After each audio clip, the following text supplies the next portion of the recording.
ప్రభుత్వం యొక్క డొల్లతనం, ప్రభుత్వం యొక్క వైఫల్యం చాలా స్పష్టంగా కనబడ్డది. ఏదైనా ఒక మంచి పబ్లిక్ ఇష్యూ మీద డిస్కషన్ జరిగితే శ్రీధర్ బాబు గారు ఏమంటాడు, లేచి ఎలియా మినిస్టరు, లేదండి షార్ట్ డిస్కషన్ పెడదాం. మూసీ మీద డిస్కషన్ వచ్చింది. మూసీ అంటే మీరు 10,000 గృహాలు కూలుస్తాము అంటున్నారు, 3,200 ఎకరాలు భూసేకరణ చేస్తామని గవర్నమెంటే గెజిట్ ఇచ్చింది. 10,000 గృహాలు అంటే 50,000 ప్రజల జీవన్మరణ సమస్య. 50,000 ప్రజలు కంటి మీద కునుకు లేకుండా, నిద్రాహారాలు లేకుండా ఉన్న ప్రజల గురించి మాట్లాడదామంటే షార్ట్ డిస్కషన్ పెడదామంటాడు. వస్తుందా షార్ట్ డిస్కషన్? ఒక్క షార్ట్ డిస్కషన్ అన్న పెట్టిందా? అంటే అప్పటి మందం దాటవేయడానికి షార్ట్ డిస్కషన్ పేరిట దాటవేయడం, పక్కదో పట్టించడం, పారిపోవడం, ఇది ప్రభుత్వ విధానం. ఇకపోతే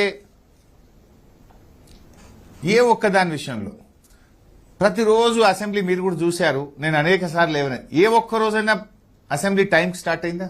నేను బీఎస్సీలో కూడా చెప్పాం, 10ంటికి ఏందండి అసెంబ్లీ, 8:30కి పెట్టండి, పొద్దున్నే 8:30కి అసెంబ్లీ సమావేశపరచండి, ఓ గంటన్నర సమయం కలిసి వస్తుంది అంటే అసెంబ్లీ 8:30కి పెట్టడానికి ప్రభుత్వం ముందుకు రాదు. 10ంటికి పెడతారు. పోనీ 10ంటికన్నా అసెంబ్లీ స్టార్ట్ అయిందా? ఏ రోజు కూడా 10 అంటే 10ంటికి స్టార్ట్ కాలే. 10:05, 10:06, 10:10. అసలు సమయపాలన లేదు, సభ అంటే మర్యాద లేదు, గౌరవం లేదు. ఇదేదో గాంధీ భవన్ లాగా మార్చేసింది శాసనసభను. గాంధీ భవన్లో మీ ఇష్టం చేసుకోండి. శాసనసభ అంటే అన్ని పక్షాలది, అత్యున్నత ప్రజాస్వామ్య విలువలు కలిగిన చట్టసభ. ఈ చట్టసభ ప్రతిష్టను, గౌరవాన్ని కూడా మంటగలిపే విధంగా ప్రభుత్వం యొక్క వ్యవహార శైలి ఉండే. House adjourned for tea break అంటారు. టీ బ్రేక్ ఎంతసేపు ఉంటుందండి? 10 నిమిషాలు ఉండాలి. House adjourned for lunch break అంటారు. లంచ్ అంటూ అర్ధగంట 45 నిమిషాలు ఉండాలి. ముఖ్యమంత్రి ఢిల్లీకి వెళ్ళి వస్తున్నాడు అని 4 గంటలు మళ్ళీ సభను బెల్లే కొట్టరు. లేదు ఫైనాన్స్ మినిస్టర్ ప్రిపేర్ అవుతుండు, ప్రిపేర్ అయ్యి వస్తారా? అసెంబ్లీలో కూర్చొని ప్రిపేర్ అవుతారా? ఫైనాన్స్ మినిస్టర్ ప్రిపేర్ అవుతుండని టీ బ్రేక్ అంటారు, 3 గంటల దాకా మళ్ళీ బెల్లే కొట్టరు. Is the way of running the house? ఓ రోజు ముఖ్యమంత్రి కేరళ పోతాడు, కేరళకి వెళ్ళి రావాలని ఆపుతారు. ఓ రోజు ఢిల్లీకి వెళ్ళి రావాలని ఆపుతారు. ఒక రోజు ఫైనాన్స్ మినిస్టర్ ప్రిపేర్ కాలేదని ఆపుతారు. ఓ రోజు పెండ్లుందని పోతారు. ఇదా పద్ధతి? అంటే అసలు కనీసము ఎక్కడ కూడా ఒక సమన్వయం లేదు. ప్రభుత్వం ప్రతిపక్షాన్ని సమన్వయం చేసుకొని ప్రతిపక్ష సభ్యులకు ఇన్ఫర్మేషన్ కూడా లేదు. ఒకరోజు నేను బడ్జెట్ మీద మాట్లాడాలి, టీ బ్రేక్ ఇచ్చారు. 12 o'clock టీ బ్రేక్ అన్నారు. ఇంకా 12:15కో 12:30కి స్టార్ట్ అయిద్దని అసెంబ్లీలో కూర్చుంటే 3:30కి బెల్లు కొట్టిండ్రు. అంటే 3:30 గంటలు ఎప్పుడు బెల్లు కొడతారని అన్నం తినకుండా కూర్చోవాలి. అంటే ఎంత సభ మర్యాదలను పూర్తిగా కాలరాసిండ్రు. There is no coordination at all. అంటే కావాలని లేట్ నైట్లు సభ నడిపితే సభ్యులు వెళ్ళిపోతారు, అటెన్షన్ డైవర్షన్ అవుతుంది, ఫోకస్ షిఫ్ట్ అవుతుంది అనేటువంటి ధోరణి. జనరల్గా శాసనసభ జరిగేటప్పుడు ప్రభుత్వ కార్యకలాపాలు పెట్టుకోరు. వీళ్ళు హౌస్ అడ్జెంట్ చేసి ఒక చెక్ ఇచ్చేది ఉందని చెక్ ఇవ్వడానికి 3:30 గంటలు అసెంబ్లీ వాయిదా వేసిండ్రు ఒకరోజు, ఎలక్ట్రిసిటీ చెక్ ఇవ్వాలని. Is it away? అసలు సభ జరిగేటప్పుడే పెట్టుకోవద్దు. అత్యవసరమైతే పెట్టుకుంటే కూడా 5 నిమిషాలు 10 నిమిషాలు టీ బ్రేక్లో 10 నిమిషాలు పూర్తి చేసుకొని రావాలి. 3-3:30 గంటలు చెక్ ఇచ్చే పేరిట సభను వాయిదా వేసి విలువైనటువంటి సమయాన్ని వృధా చేసినారు. ప్రజా సమస్యలు చర్చకు రాకుండా సభను వాయిదా వేసుకొని గంటల తరబడి ఇవాళ సభా సమయాన్ని ఈ ప్రభుత్వం వృధా చేసింది. బిల్లులు గందరగోళం మధ్యనే బిల్లులు పాస్ చేసుకోవడం.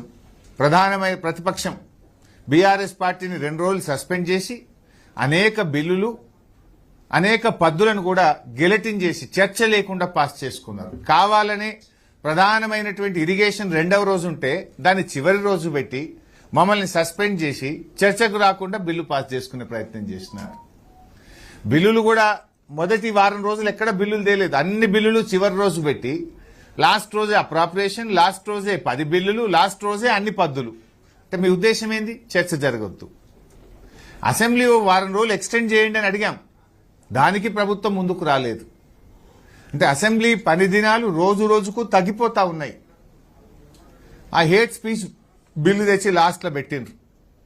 అనేక విమర్శలు రావడంతో తోక ముడిచిన పరిస్థితి. మేము ఏదైనా ఇష్యూస్, ప్రజా సమస్యలు మేము ప్రస్తావిస్తే పద్దులున్నాయి కదండి, పద్దుల మీద మాట్లాడండి అంటారు. పద్దులుంటే మరి చర్చ జరిగిందా? పద్దులన్నీ లాస్ట్ రోజు పెడితే గెలిటింగ్ చేసుకొని పోతుంది. ఏదైనా పబ్లిక్ ఇష్యూ మూసీ మీద మాట్లాడినాము, ఉద్యోగస్తుల డిఏల గురించి, పిఆర్సీ గురించి మాట్లాడినాము, ఆర్టీసీని ప్రభుత్వ ఉద్యోగులుగా విలీనం చేసేటువంటి విషయం తెచ్చాము, ఆసరా పెన్షన్ 4,000కి ఎప్పుడు వేస్తారని అడిగాము, మహాలక్ష్మి 4,000 గురించి అడిగాము, 2,500 మహాలక్ష్మి కింద ఇస్తాం, ఎప్పుడు ఇస్తారు అని అడిగాం. ఏది అడిగినా పద్దుల మీద మాట్లాడమంటారు. పద్దులేమో చర్చ జరగకుండా గెలిటింగ్ చేసుకొని పారిపోతారు. ఇప్పుడు కేరళ ఎలక్షన్స్ ఉన్నాయి, మేము ఆడికి పోవాలి, 30 తారీఖు అసెంబ్లీ ఖతం. అంటే మీ కేరళ ఎలక్షన్ మీకు ముఖ్యం కావచ్చు, ఈ రాష్ట్ర ప్రజలకు రాష్ట్ర శాసనసభ ముఖ్యం. బీఆర్ఎస్ పార్టీకి ఈ రాష్ట్ర ప్రజలు మాకు ముఖ్యం, ప్రజా సమస్యలు మాకు ముఖ్యం. మీరు కేరళ ఎలక్షన్స్ ఉన్నాయని 30 తారీఖు అసెంబ్లీ బంద్ చేసి మొత్తం కేబినెట్ ఇవాళ కేరళకు, తమిళనాడుకు పోయింది. Is it the way? మీకు రాష్ట్రం ముఖ్యమా, రాష్ట్ర ప్రజలు ముఖ్యమా, ఈ శాసనసభ ప్రతిష్ట ముఖ్యమా, మీ కేరళ ఎలక్షన్స్ ముఖ్యమా? ఇవాళ సభలో అన్ని నాటకాలే. ఏది చర్చిద్దామన్నా అటెన్షన్ డైవర్షన్ పాలిటిక్స్. సభలో నాటకాలు చాలేయట, ఇంకా పోయి రవీంద్ర భారతిలో నాటకాలు వేసారు. అరే ఉన్న టైమే తక్కువ, సభలో మాట్లాడదాము అంటే లేలే గేమ్స్ ఉన్నాయి, 4 గంటలకు అసెంబ్లీ ఖతం, నాటకాలు ఉన్నాయి 4 గంటలకు అసెంబ్లీ ఖతం. ఇవాళ సభలో చేసే నాటకాలు చాలేయటగా బయట పోయి నాటకాలు చేసిండ్రు. ఇలా బిజినెస్ కు సమయం సరిపోతలేదు, అసెంబ్లీ పని దినాలు పెంచండి అంటే పని దినాలు పెంచరు. 3 గంటలు 4 గంటలు సభను వాయిదా వేసుకొని చర్చ జరగనియ్యరు. ఇంకా ఇది చాలదన్నట్టు ఆటలు నాటకాలు. అంటే మీ సభా సమావేశాలు జరగకుండా మీ సరదాలు తీర్చుకోవడానికి సభను గాలికి వదిలేసిండ్రు. సభా సమయాన్ని వృధా చేసినటువంటి ప్రయత్నం చేస్తున్నారు. పొంగులేటి గారి అవినీతిని మేము సాక్ష్యాధారాలతో సహా బయట పెడితే ప్రజల దృష్టి మరల్చడానికి డైవర్షన్ పాలిటిక్స్. సభా సంఘం అడిగితే దానికి విలువే లేదు, ఏ సభా సంఘం పనికిరాదు. మీరు సభా సంఘం ని తక్కువ చేయడం అంటే శాసనసభను తక్కువ చేయడం, అసెంబ్లీకి శాసనసభ్యులకు ఉన్న గౌరవాన్ని తగ్గించడం. శాసనసభా సంఘం అంటే ఏంటి? అన్ని పక్షాలతో, అన్ని రాజకీయ పార్టీల శాసనసభ్యులతో ఏర్పడేదే శాసనసభా సంఘం. అంటే మీరు శాసనసభ గౌరవాన్ని, సభ్యుల గౌరవాన్ని, ప్రతిష్టను తగ్గించే విధంగా సభా సంఘం వెయ్యము, సభా సంఘం దండగానే రీతిలో ప్రభుత్వం సమాధానం ఇస్తా ఉంది. అంటే రెడ్ హ్యాండెడ్ గా ప్రభుత్వ అక్రమాలను మేము బయటపెట్టే ప్రయత్నం చేస్తే ముఖ్యమంత్రి గారు ఏ సాక్ష్యాధారాలు లేకుండా మా మీద ఆరోపణలు చేసి డైవర్షన్ పాలిటిక్స్ పాల్పడే ప్రయత్నం చేస్తా ఉన్నారు. అంటే అవినీతి నుండి మంత్రి గారిని కాపాడడానికి 2 రోజుల పాటు బీఆర్ఎస్ పార్టీ ఎమ్మెల్యేలను సస్పెండ్ చేసి బిల్లులను గెలటిన్ చేసి పాస్ చేసుకొని పోయిండ్రు.